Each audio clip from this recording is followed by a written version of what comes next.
For that panel discussion, the moderator is going to be Mr. Brice Vandevoorde, who's the CEO of Realize.io.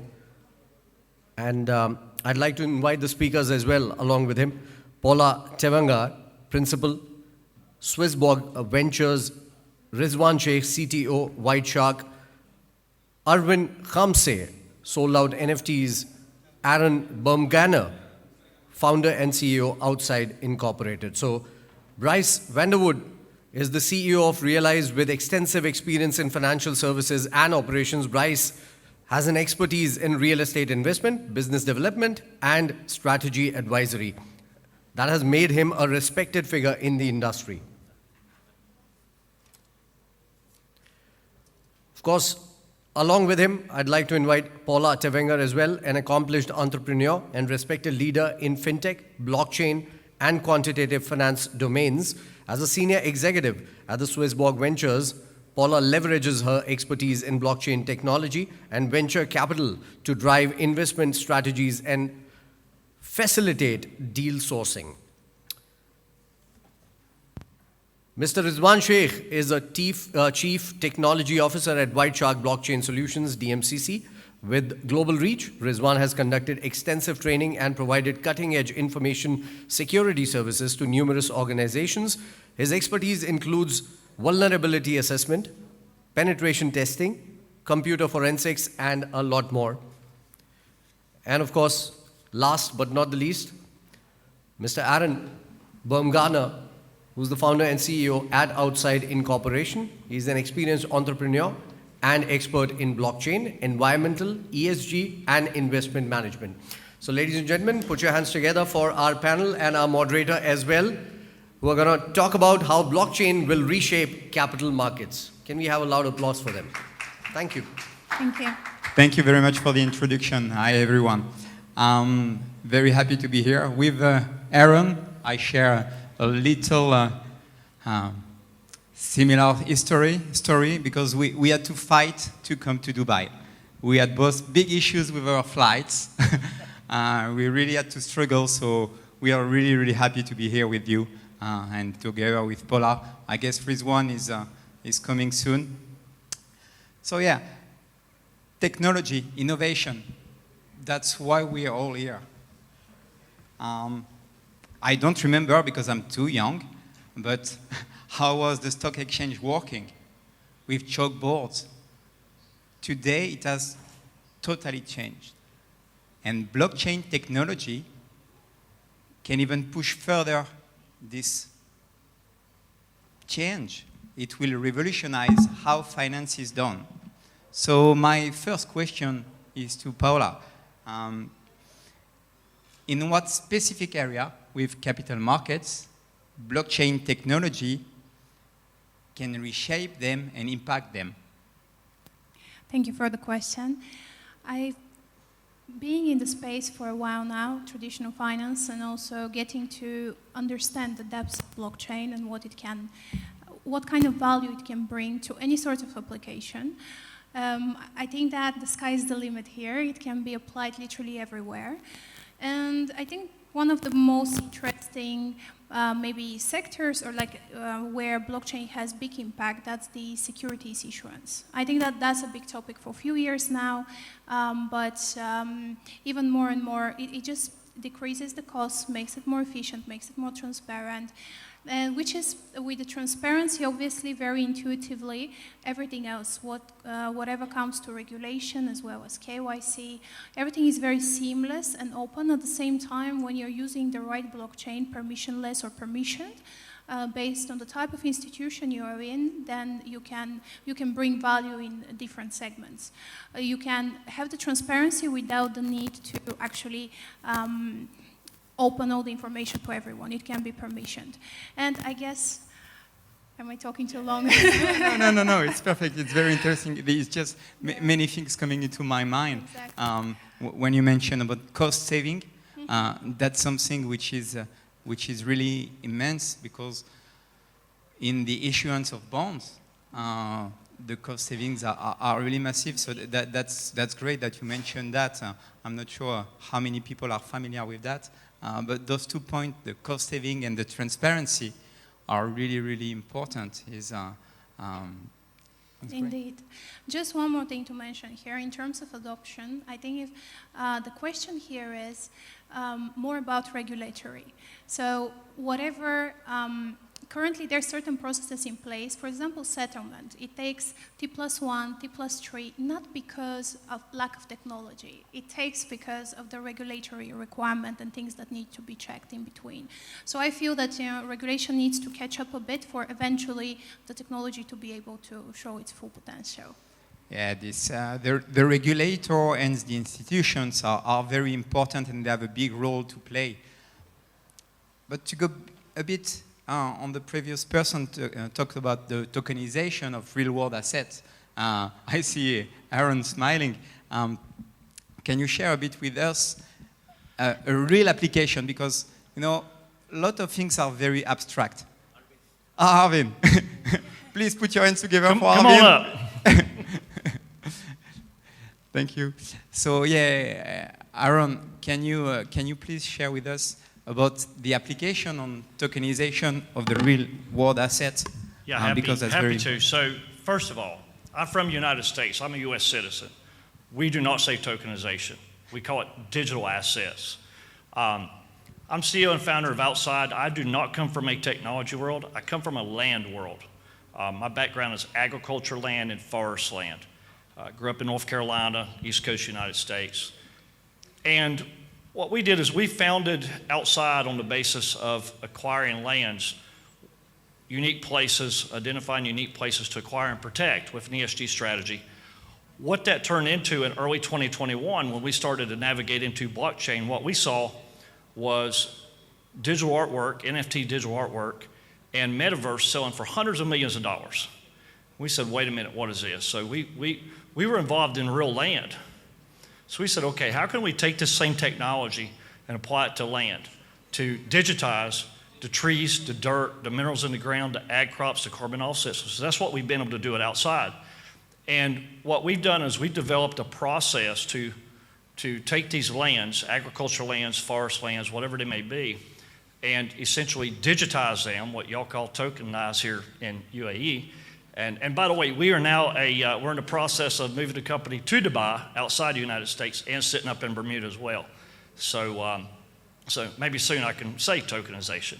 But what we've done is we've created a way to essentially tie this digital asset to the real estate, the deeded control, custodianship, and ownership to the real estate, to essentially fractionalize it so that we can sell it globally and take one of the most illiquid assets in the world and make it liquid. And that's what we've been able to do at Outside. And we've also created ways to monetize the carbon offsets, the biodiversity credits, the conservation opportunities, renewable energy, regenerative ag. We have a partner here, Big Sky Capital, based in Montana, United States, working to acquire ag land for a fund. So we're working with them to digitize the regenerative ag lands also. So that's the kind of work we've been doing in a real use case. Yeah, so that's great that we can see something which is tangible. What you mentioned about tokenization and digitization, I guess, Arvin, because you're here, the specialist and expert in marketing and showing all those. What's your feeling about it? Because as a French guy, we can use tokenization because we mixed up digitization and digitalization. So it's very, very confusing. So that's why we use tokenization, which is why more understood. So what's your feeling about that? Is the question that how is tokenization impacting the capital market, or? As well, on the tokenization part, but how it's getting into the capital market, but in terms of linguistic, the usage for you when you go more to tokenization or digitalization, or for you it doesn't change anything because you're the marketing expert here. That's more so on the side. That's very interesting. So for the longest time, even at Twitter, so we have 20 people at Twitter we work with directly, and for the longest time they just hated on the word tokens.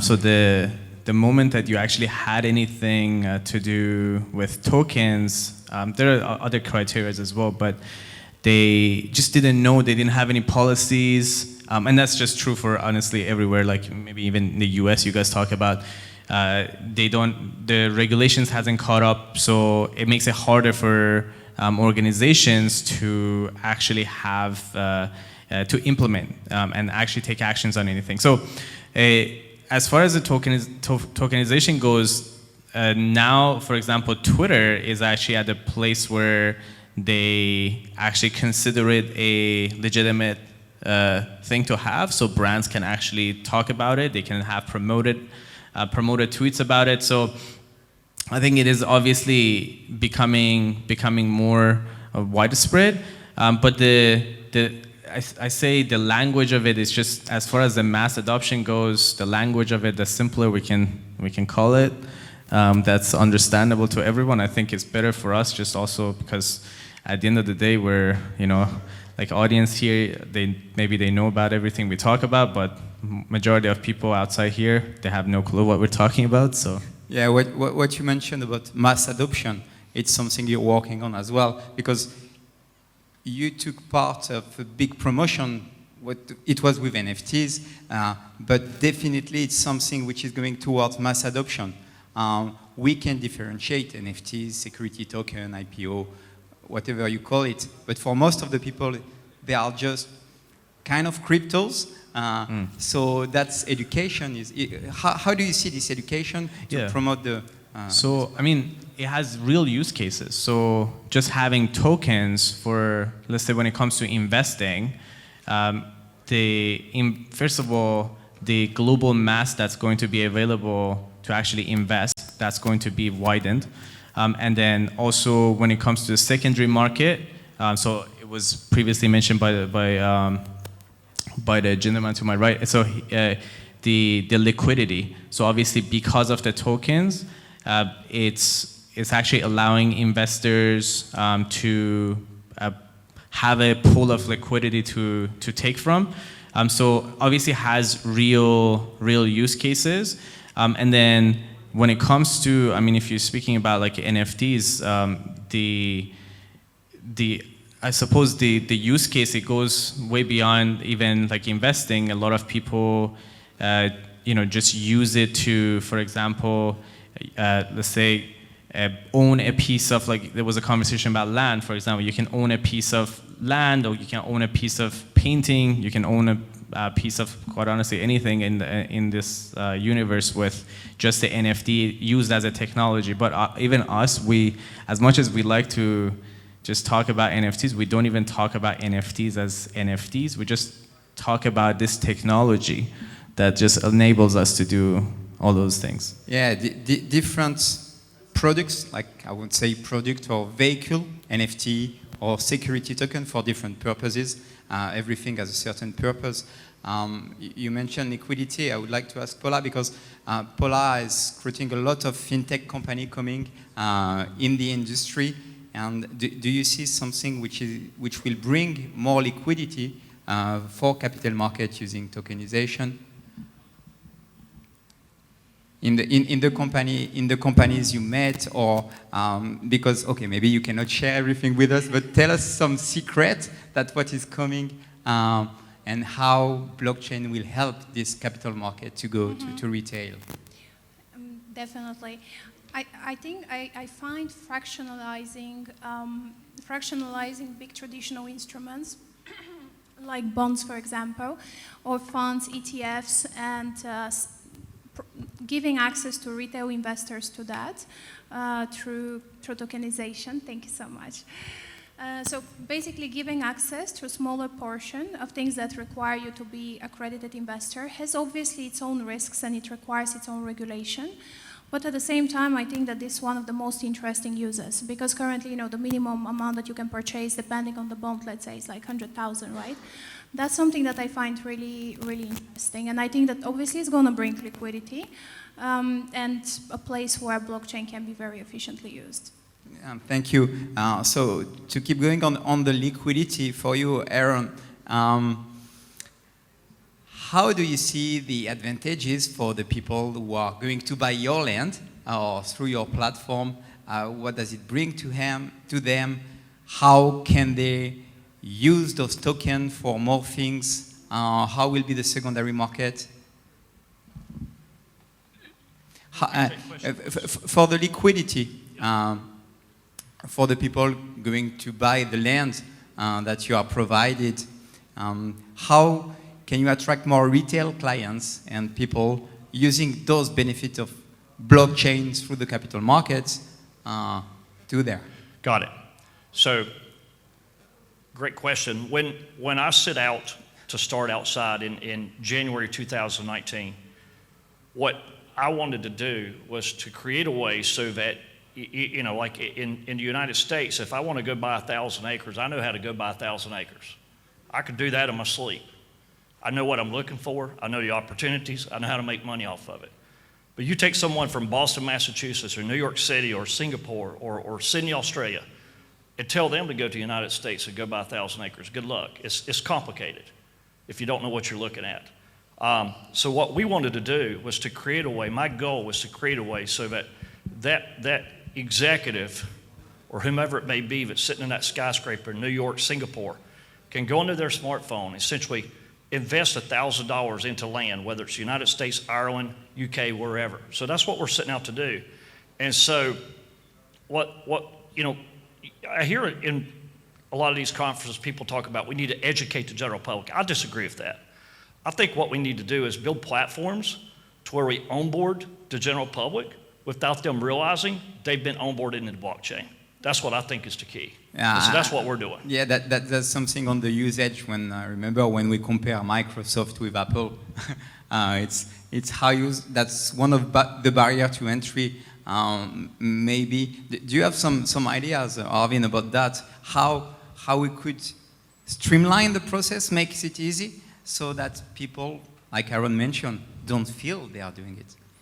That they're getting into blockchain, or? Yeah, getting into the blockchain. Yeah, so this is very interesting. Actually, a lot of people back in 2021, when the search inquiries for NFTs actually exceeded cryptocurrencies, a lot of people just were looking at these very simple things in their mind, which is like, well, maybe it's a picture of monkeys or some animals.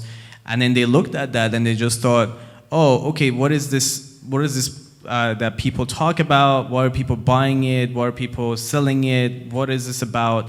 And a lot of people actually got into the crypto world because they just maybe bought a NFT for a few $100s.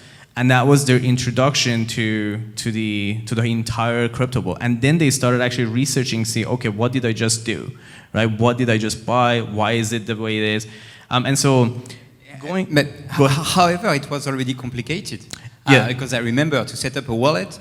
Well, you could buy with credit cards as well. So there are Crossman, Minted, and many MoonPay, many platforms like that. You could buy with credit cards. So it just allowed people to just do something that they've always done with Amazon. I think Amazon was the one that actually made people buy stuff online, and then just do it with like digital art. And digital art existed for many years, so that there was a very simple transition. So a simple transition for people is gaming. So a lot of people now playing a lot of games, they don't know the games they're playing has a lot of technologies from the blockchain. And then if they actually look into it, they never do. If they read any white papers from the games, they don't care. They will find out that actually blockchain was used for many of the, let's say different vehicles in a car racing game, or many different attributes of that car was actually a technology in the blockchain, and they've used it, they've played the game, they enjoyed it, and then they didn't even know. And that's actually speaking to your name actually, is it Aaron? Aaron, yeah. Okay, that's what actually speaking to what Aaron was alluding to, which is how can we make it so that they use it without actually knowing. Ticketmaster is another example. So they started actually implementing the technology without people knowing, so people are still buying tickets. And then down the line, someone would be interested, they will go read, and they'll be like, oh, cool, so this actually blockchain thing, it's not just about, people, investing and just wrecking their finances. It's also about just all these things that we're able to do, which we weren't able to do in the past. Yeah, Paula, please. Yeah, that's something that I've been always saying, by the way, that blockchain is kind of internet. Like, nobody really knows how internet exactly works, but, you know, we're all using it and enjoying it. And essentially, we come to conferences like that, and we talk about blockchain so much, and the kind of the technicality of it. But essentially, it's going to be just kind of the backbone of applications, and people supposed to use it, no need even to understand it. Like, it should be the infrastructure behind. Yeah, that's a really, really good point, and I think we need to emphasize it.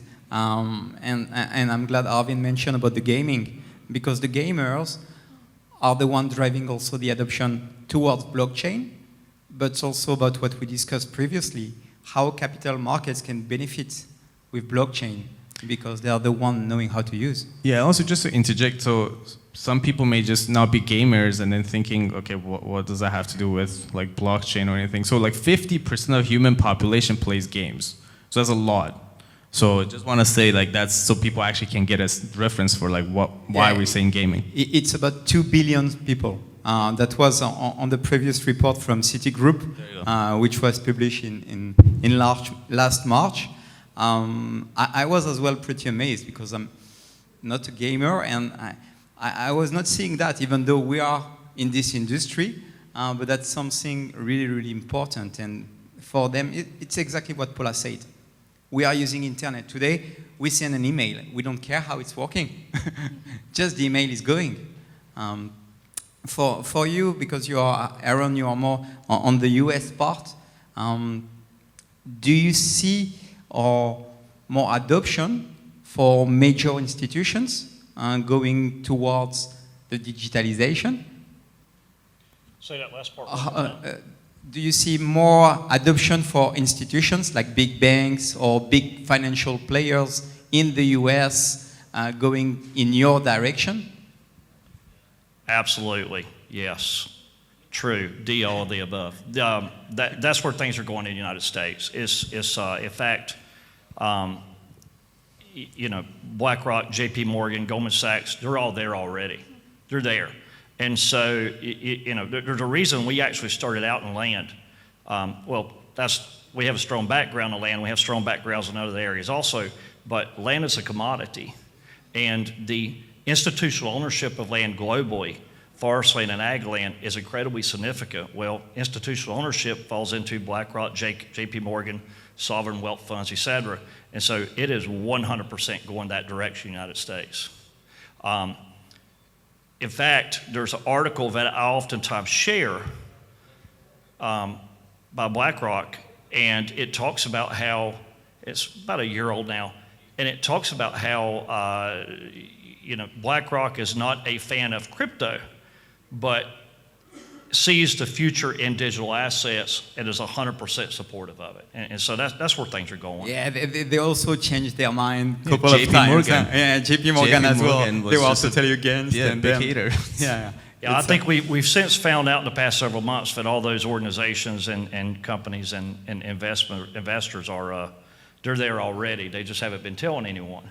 But that's also a good sign. When you say something publicly and then you say the opposite, it's really a good sign of adoption. Well, Warren Buffett has an old saying that when you're in the airport and the guy shining in your shoes is giving you stock tips, it's time to get out of the market. So essentially, you know, I'm not going to say that I'm have an inside connection of what's happening in the United States, but it's you know, it's been interesting to see it evolve, and we'll get there in the United States, and so it'll all come together. And for you, Paula, in the UAE, do you see also more adoption, more willingness about regulator, about the companies? How, you know, as a tourist visiting, how is it? Shall I set up my company here? How it is? What's your feeling? Well, I think that Arvin in the beginning said that he shifted his company from the US to UAE, right? I think that this speaks for itself. I think the regulation here is really great. It's flexible at the same time.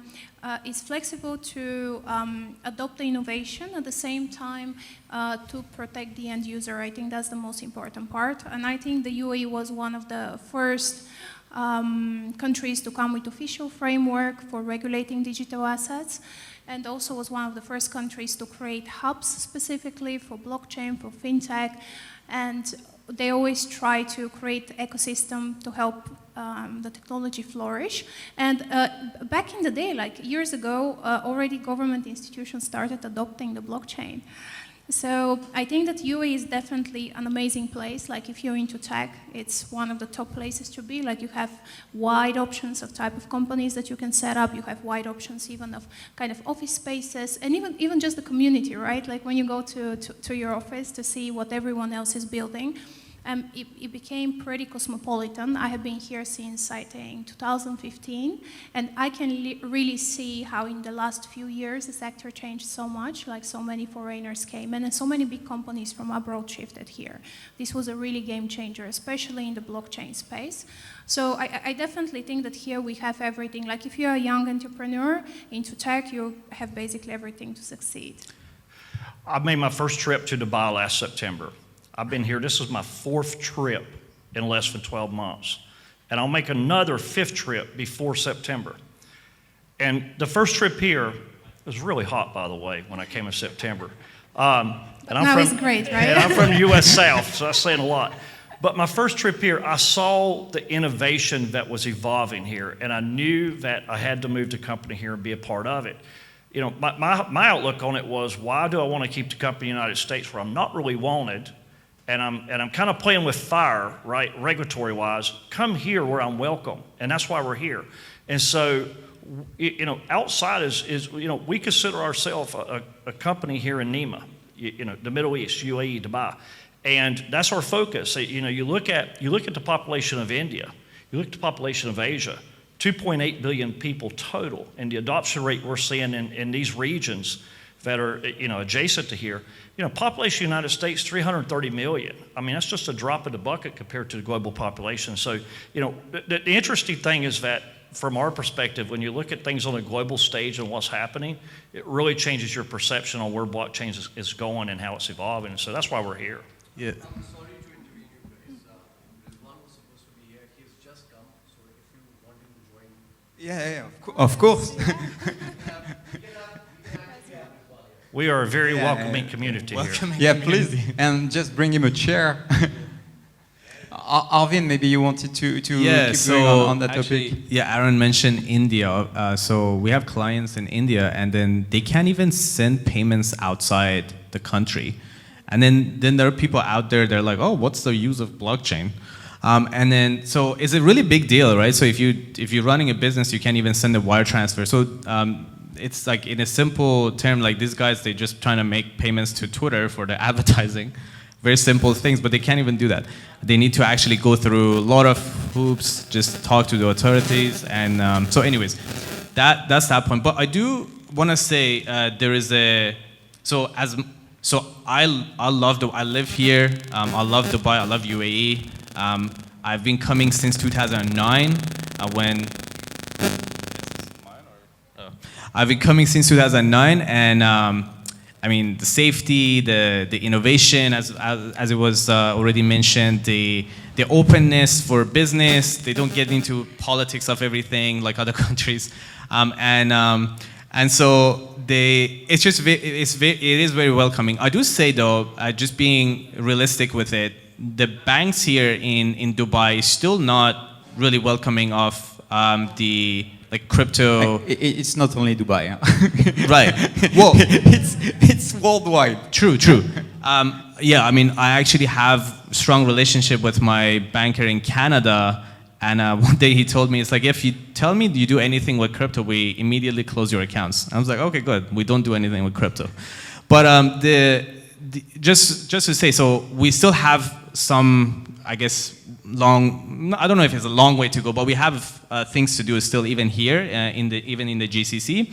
I would say Abu Dhabi seems to be even more welcoming from the bank side of things than Dubai it is. I don't know why, but that seems to be the case. But what I wanted to mention is this. So we work with a lot of VCs, venture capitals, and we've been getting a lot of calls for them, just like Aaron is saying, they want to go offshore. I mean, SEC has just made it so scary for people in the US that they all just now looking for formation of business outside the US. And one of the obvious solutions is like Dubai, right? So Dubai is just a very attractive one because they just know all the crypto communities here. We have conferences here every day. I don't know if everyone in the audience is from Dubai, but we literally have conferences, like events, so many things happening. Yeah, and it's also in terms of geography, Dubai is really central between Asia and Europe. And you are talking about the security in Dubai. I just jump on that to go to Rizwan about security because he's an expert in cyber security. Rizwan, how do you see blockchain helping capital markets in the security space? Okay, thank you. And first of all, apologize, I got a bit delayed. And even after being delayed, I somehow unintentionally disturbed his microphone through my, mic through my cell phone. So anyways, so when we talk about cyber security, how blockchain is going to play a role, especially in this particular sector. So the best part of blockchain is it has encryption in itself, number one thing. The very good thing happened since 2009 is we got a stage or a technology to actually upgrade it, amend it, and make it up to a mark that it can fulfill all the security needs. If you see the types of crimes that are happening, especially in the financial sector, the crime doing tech is ever evolving. It is not the same hack that used to happen before. It is not the same type of fraud that used to happen earlier. And the evolution of doing cybercrime is ever upgrading and very fast. So at the same pace, the security needs to be upgraded. In the existing Web 2 tech that we are working on, an entire world is still in the Web 2. It is a fact or a bit of fact that not every one of us is still ready with Web 3 because the technology is upgrading. The tech is not full-fledged ready.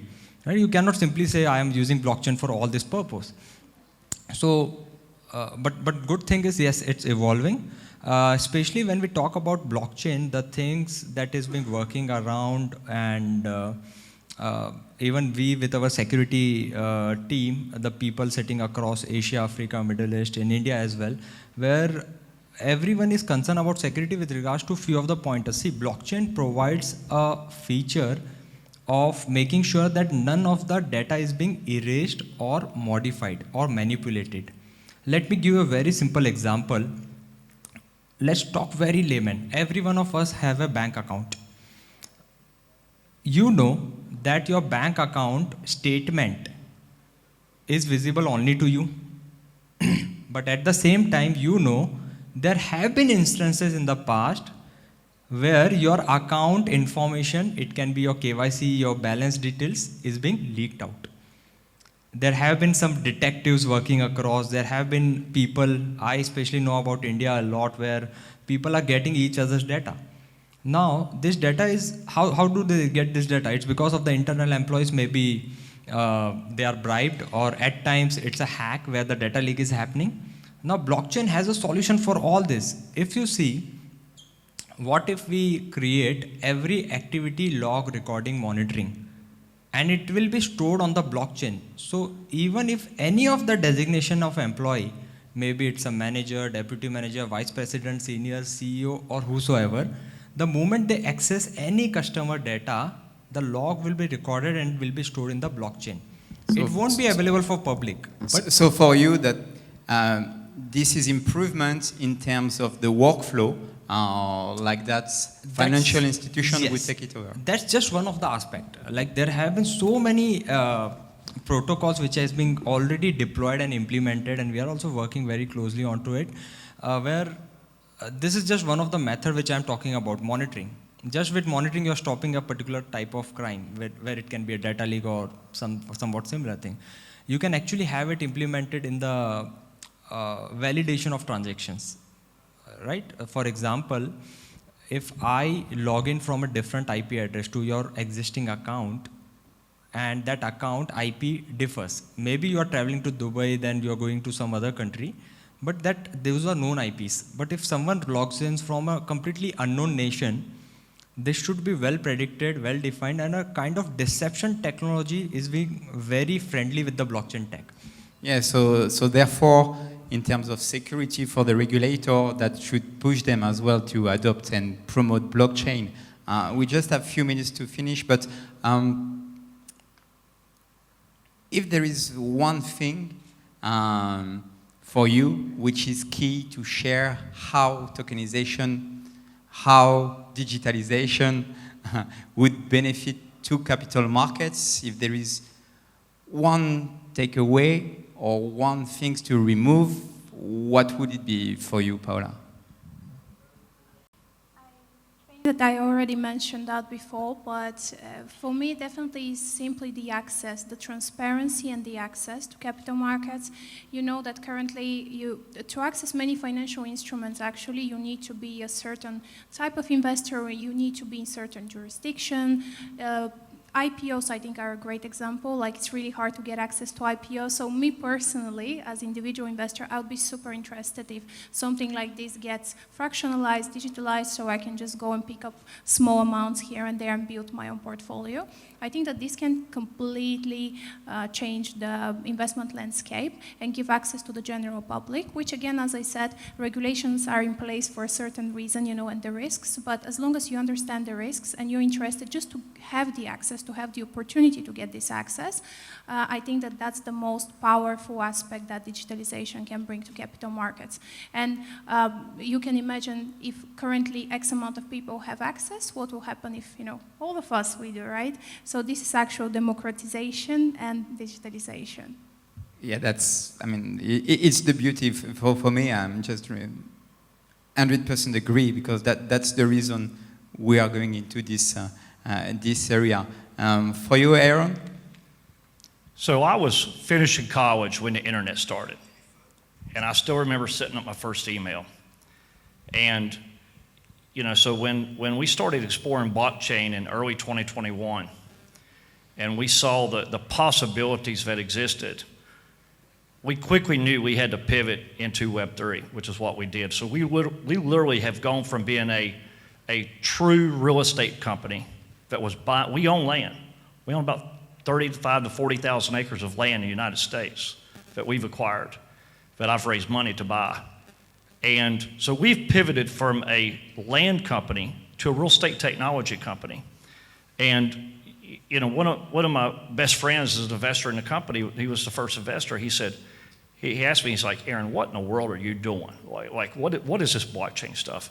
And I said to him, I said, I feel like I'm seeing the internet be created again when we were in college. And that's what it feels like is happening. So that's why we call it Web3, right? So it's a new evolving element of it. And so the fact that I could take land today and essentially do a land transaction right here on this stage in a matter of seconds is incredible. And so, you know, we're looking at tokenizing small businesses. Thank you. There you go. Things like that, you know. So Brice and I have already had a great conversation this morning about how we can collaborate, because, you know, I could take, you know, some of the things that we're digitizing, tokenizing on the outside, put it onto his platform. And I mean, it's just incredible, the possibilities. And so the ease of transactions of things, of assets and companies and businesses that have typically been very illiquid and hard to move and hard to sell and hard to buy is becoming much easier in a hurry. And so here we are. I'm here for it.